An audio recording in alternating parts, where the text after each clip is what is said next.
জাতীয় চলচ্চিত্র অনুদান নীতিমালা ২০২৫-এর ৬.৫ ধারা নিয়ে চলচ্চিত্র সংস্কার রোডম্যাপ ২০২৪-এর কমিউনিকেশন উইংয়ের পক্ষ থেকে প্রতিবাদ জানিয়ে বিবৃতি দিয়েছেন ১১৯ জন চলচ্চিত্র নির্মাতা ও কর্মী।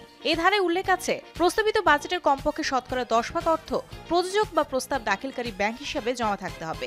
আবেদনের সঙ্গে এই সংক্রান্ত প্রমাণ দাখিল করতে হবে। মূলত এই শর্তটি নিয়ে সবার আপত্তি। বিবৃতিতে চলচ্চিত্র নির্মাতা ও কর্মীরা জানিয়েছেন, শর্তটি নৈতিকভাবে বৈষম্যমূলক।